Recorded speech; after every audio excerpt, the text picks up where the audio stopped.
তো hello WBJ 2026 aspirant. তো এই যে আজকে যে ব্যাপারটা হয়েছে, এই যে কোশ্চেন পেপারের যে লেভেল, ম্যাথমেটিক্সের যে লেভেল, এটা এতটা টাফ আসার কি কি কারণ হতে পারে সেগুলো আমরা এই ভিডিওতে বলবো। আর তার সাথে সাথে এটাও বলবো যে এটা থেকে কি শিক্ষা নেবার আছে। ঠিক আছে, তো ভালোভাবে ব্যাপারটা বলছি। তার আগে একটা ছোট্ট ঘটনা, সেটা একটু শুনে নাও। তো আমরা যখন ডাব্লিউবিজির মক টেস্ট লঞ্চ করি না, আমাদের মক টেস্ট এবারে দেখবো অনেকটা ডিলে হয়ে গেছিল। ঠিক আছে, তো মক টেস্ট যখন লঞ্চ করি, তো যারা আর কি মক টেস্ট ডিজাইন করেছিল, তো তাদের কাছে জিনিসটা তারা প্রবলেম ফেস করছিল বারবার। কেন? তার কারণ হচ্ছে যে তাদের সাথে একটু আমাদের ঝগড়া ঝামেলাও হয়। মেন রিজন হচ্ছে যে তারা অনেক কোশ্চেন কিন্তু যেই অ্যাডভান্স লেভেলের ওখানে দিয়েছিল। ঠিক আছে, আমি তোমাকে ডাব্লিউবিজির যে মকগুলো আছে আমাদের তো ফ্রিতে গ্রুপে দেওয়া আছে, তুমি একবার ভালো করে চাইলে দেখতে পারো, ক্রস চেক করতে পারো। ঠিক আছে, বা কিছু কোশ্চেন পেপার এখন আমাদের কাছে আছে।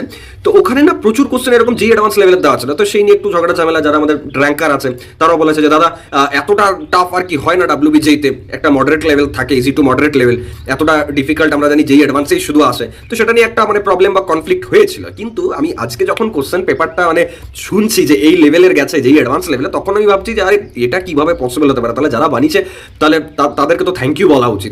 সিরিয়াসলি না, তুমি যদি ওই লেভেলের মক করে যেতে, তোমার অ্যাটলিস্ট একটা কি বলছি লাইক একটা আইডিয়া হয়ে যেত যে হ্যাঁ এতটা টাফ থাকবে। কিন্তু সেটা তো কেউ অ্যাকসেপ্ট করবে না। যেই অ্যাডভান্স লেভেলের তুমি যদি মক দিতে যাও, তুমি বলবো হ্যাঁ দাদা এত টাফ আছে নাকি ডাব্লিউবিজিতে, ফালতু এত টাফ বানিয়েছো, বেকার, এই মকটা দেবো না। এটা কিন্তু হওয়াটা খুব স্বাভাবিক। ঠিক আছে, আচ্ছা যাই হোক, অনেকে আবার আমি এখন দেখছি ইউটিউবে ভিডিও বানিয়ে বলছে আমাদের যারা স্টুডেন্ট ছিলাম, আমার যারা ক্লাস করেছো, তাদের তো ভালোই গেছে এক্সাম, কোনো রিলেশনই নেই। ঠিক আছে, ডাব্লিউবিজি লেভেলে যতজনই পড়ায় আমাদের এই ডোমেনে, ইভেন পিডাব্লিউ অবধি, কোনো ক্লাসে অ্যাডভান্স লেভেলের কোশ্চেন সলভ বা অ্যাডভান্স লেভেলের পড়াশোনা কোথাও করানো হয়নি। যে স্টুডেন্ট অলরেডি অ্যাডভান্স লেভেলের জন্য পড়েছে বা তার থেকে হায়ার লেভেলের কিছুর জন্য পড়ে গেছে 1-2 বছর ধরে, তার কাছে আজকে যে ডাব্লিউবিজির পেপারটা সেটা অ্যাকসেপ্টেবল। ঠিক আছে, আদারওয়াইজ যদি শুধু ডাব্লিউবিজি কোনো পার্টিকুলার ডাব্লিউবিজি লেভেলের ডোমেন থেকেই পড়ুক, তার পরীক্ষা ভালো যায়নি। ঠিক আছে, আমি জানি এটা সত্যি কথা, কেন ভুলভাল বানিয়ে গল্প দেওয়ার কোনো দরকার নেই।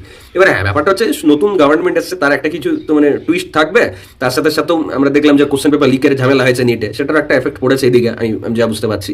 আর তার সাথে সাথে এটাও হতে পারে যে হয়তো ডাব্লিউবিজি যে বোর্ড আছে, তাদের ইন্টারনাল যারা অফিসিয়ালস, তারা হয়তো চেঞ্জ হয়েছেন, তাই হয়তো নতুন এই ইনিশিয়েটিভগুলো না হচ্ছে যে পেপারের লেভেল একটু ইনক্রিজ করা হোক, ওয়েস্ট বেঙ্গলের যেই লেভেলের পেপার যেন একটু হাই লেভেলের থাকে। তো এটা একটা রিজন হতে পারে। ঠিক আছে, এখান থেকে এটাও শেখার আছে যে নেক্সট ইয়ার অনওয়ার্ডস, এরপর থেকে যারাই তোমরা প্রিপারেশন করবে, তোমরা কিন্তু অলওয়েজ প্রিপেয়ার করবে যেই advance level, NEET level, top লেভেলের জন্য পড়বে। ঠিক আছে, কারণ এবার এটা টেকেন ফর গ্রান্টেড নিয়ে নাও, কারণ এটা শুরু হয়েছে, এটা প্রতি বছর রিপিট হবে। ভেবে নাও যে প্রতি বছর পেপার লেভেল হাই থাকবে এবার থেকে। তো সেটা অ্যাকসেপ্ট করো, এবং তার সাথে সাথে মকও যেটা দিবে সেটাও কিন্তু যেই অ্যাডভান্স লেভেলেরই দেবে, নাহলে কিন্তু নিজেরাই বিপদে পড়বে। কারণ আর কিছু করার নেই, এটা শুরু হয়ে গেল এই লেগাসিটা। ওকে, তোমরা কে কত ম্যাথে অ্যাটেম্প্ট করেছো এটা কিন্তু কমেন্টে জানাও। ওকে, চলো দেখা হচ্ছে নেক্সট ভিডিও।